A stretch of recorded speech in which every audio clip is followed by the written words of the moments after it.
Italian Unification by Sam Choi. Before the 19th century, Italy was a fragmented area made up of small states often under control by monarchs from other European countries. By the early 19th century, nationalism brewed up in Italy, and they turned to Giuseppe Mazzini. Mazzini created the Young Italy in an attempt to unify the nation. He wanted a republic, and he believed that revolution was the best option. He invaded Rome and declared a republic. However, they were kicked out by foreign nations. This was still a significant step towards Italian unification because it showed that there were many supportive nationalists. The next man to try to unify Italy was Camillo Cavour, the Prime Minister of Sardinia-Piedmont. Cavour knew that there was no way to gain control of the rest of the states because France and Austria had control of those areas. So, he used the Crimean War to bring an ally. He sent 10,000 troops to help France. This small help allowed him to partner with Napoleon III. When Sardinia claimed that Austria was starting a war, the French stepped in to help its ally.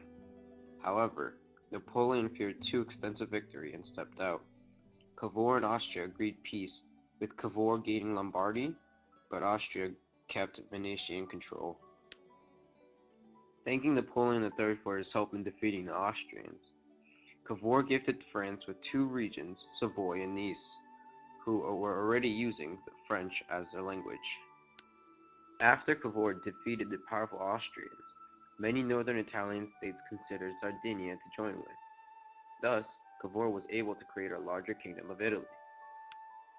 Another guy who wanted to try to unify Italy was Giuseppe Garibaldi, who was driven by Romanticism.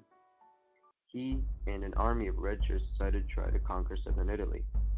They conquered the kingdom of Two Sicilies and Naples, and when they were heading towards Rome, Cavour intervened. He knew that Rome was religiously connected to France, and knew France wouldn't be happy. When he asked Garibaldi to stop, he gave Naples and Sicily to Cavour. Thus the south and north were joined into the Kingdom of Italy.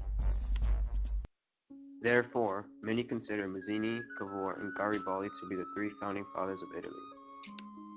In March 1861, Victor Emmanuel II was declared the King of Italy. However, Cavour died 3 months later and the Kingdom of Italy was chaotic. The Republicans disliked the treatment of Garibaldi, and in the south there were many armed resistances against the new government.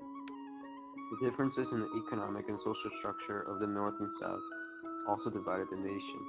The north was industrializing, and the economy was connected to the rest of Europe, while the south was rural and very poor.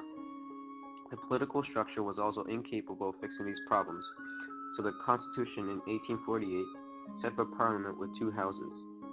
However, the leaders often avoided the major issues, and a system of transformismo developed. There was bribery and favors for a seat in the houses, and Italian politics was extremely corrupt. In addition, Italian unification was not complete. Venetia and Rome were still not part of the kingdom. In 1866, Venetia joined the kingdom.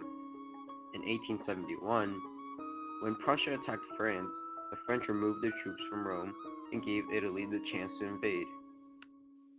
After they took control of Rome, they made Rome the capital, and they also removed the Pope's power. This made the Pope encourage Catholics to hate the Kingdom of Italy.